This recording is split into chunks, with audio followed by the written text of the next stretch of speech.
It's a perfect situation for a pancake. I have to admit that this statement got me to sit up on my chair on reflexes I hadn't eaten in a while. It came from Cosmic Bro geophysicist and Luke Perry lookalike Stefan Burns on YouTube Tuesday. Burns was referring to the first CME, or coronal mass ejection, also known as a solar flare, on Tuesday, a 1.7 X-class flare followed by a 1.2 X flare, and then a big 5.1 X-class flare. The flares generally travel at 1,850 kilometers per second and have to cover a distance of 150 million kilometers. So it takes around 22 hours for them to reach Earth.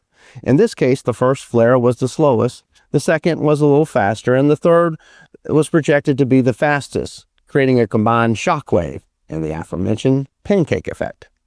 Fact: solar flares that hit the Earth's atmosphere cause big increases in the number of charged particles in the ionosphere, which expands the auroral oval and makes the colorful bands of the aurora borealis visible in much lower latitudes, as many in the U.S. witnessed on late Tuesday night. Perhaps you've seen the beautiful pictures of the sky last week. The flares can cause or worsen geomagnetic storms, which are rated on a scale from G1 to G5.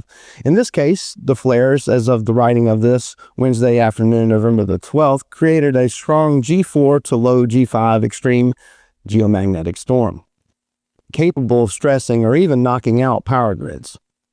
Theory: Cosmic Bro Burns contends that the radiation produced from the charged ionosphere from increased solar flare activity heats the Earth, causing the Earth's crust to expand and further stress fault lines, leading to large earthquakes. He said that the huge 2011 Tohoku earthquake off the coast of Honshu, Japan, and the resulting tsunami that left 18,000 dead was preceded by both earthquake swarms and solar flares.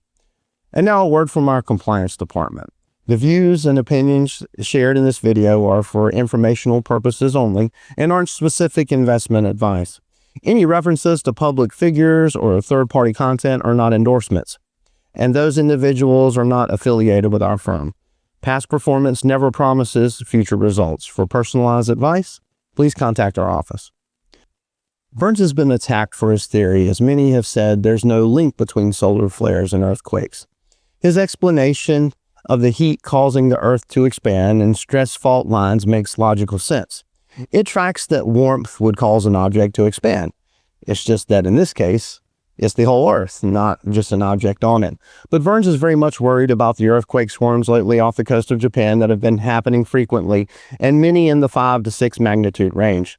Thus far, one 4.6 magnitude did hit in Yamata, Japan this week, as did a 5.7 magnitude quake in Cyprus.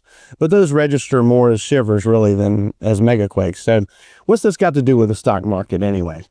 Well, for us, it's an excellent example of theory versus practice, and that applies to portfolio management as well. Will Burns be correct and there's a megaquake coming in the next few days to the Japanese archipelago as a result of a superheated ionosphere? It was impossible to say before the publication of this came out. Just like geophysics has so many variables, there are many economic variables out there that can affect the economy in all kinds of ways. There are also different classes of stocks, some of which are more speculative or theoretical, that could pay off big down the road, versus stocks that have proven in practice that they are tried and true companies. They have staked their claim to a share of an industry's global revenue and likely aren't going anywhere anytime soon. Here's the issue with theories as it relates to managing growth portfolios. Finding evidence to prove theories requires time. Finding evidence to support the theory that an individual growth company can have a much greater market share than it does today would require you to wait until that stock has proven its merit. So how well can you truly gauge the theory of quantum computing, for example? Will that actually come to pass? What about theories surrounding future profits of companies that do DNA sequencing and gene editing? Kathy Woods of ARK Invest buys that one. The most obvious theory today is that AI will be a huge moneymaker. Speculation about trends and making huge bets on them or on valuation is a strategy that can backfire. Look no further than the self-styled Cassandra Unchained on X. Michael Burry, whose hedge fund Cyan Asset Management is closing up shop for good following big short bets on NVIDIA and Palantir due to valuation.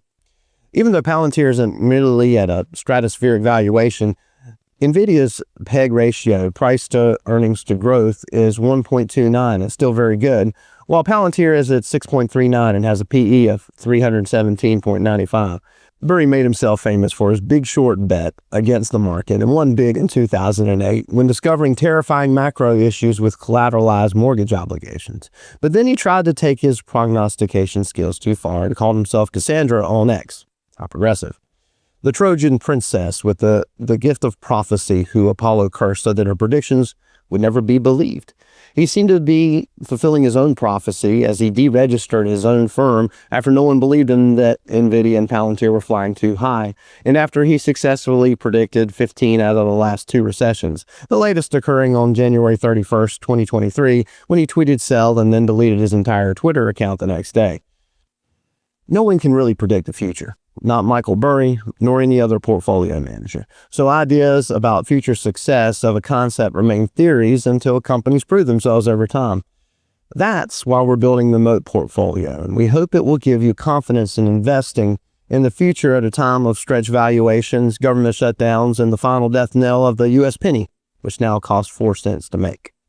Maybe we should shut down the government for continuing to produce the penny as long as they did. Part of a stock's total growth is surrendered by waiting for theories to become reality. In our WTA Tactical Growth Stock portfolio, we try to see early trends developing and prognosticate future growth, and not wait for all that to transpire. But likely Warren Buffett and the late Charlie Munger would hold, there is still plenty of runway for proven companies that have dominated market share over a period of time and have many characteristics that would preserve this dominant market position. So what constitutes a moat? Just like in medieval times, a moat would protect your castle. One or more of a combination of the effects below create an economic moat for these companies' competitive positions.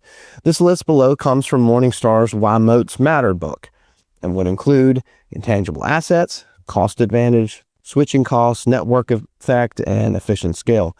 Our investment committee has been doing a very deep dive on this and measuring market dominance over time in each industry of the GICS, and that's every area of the S&P 500.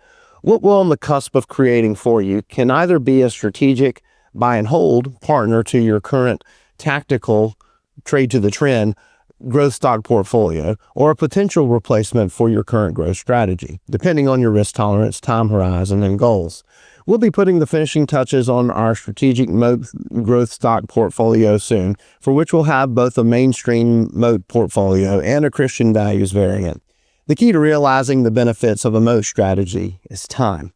Our strategy will be to select a portfolio as carefully as possible and to commit to being in those companies through thick and thin for 10 years or more. This has different risks to a more tactical investment strategy, which is why entry into the Moat portfolios is limited to those clients for whom it's appropriate. So what's the conclusion about Burns' theory? Well, it may be more than just a theory. There is some evidence of a causal relationship between increased solar activity from the sun causing increased seismic activity in the Earth. It was documented in a 2016 study, and the phenomenon is referred to by the authors as solar seismic precursors. They posit that all M6 plus earthquakes from 2012 through 2016 were preceded by a solar event such as coronal mass ejections. But there is just the one study that I could find that suggests that this is the case, and much out there that may refute it. Gemini AI will summarize everything and tell you that there is no conclusive scientific evidence that solar flares directly cause earthquakes.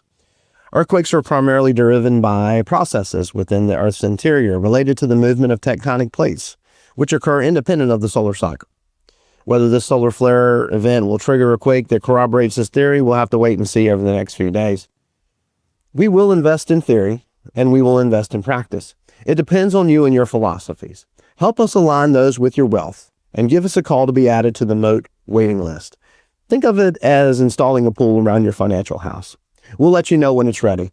And remember, if you listen to us, we'll change your financial world.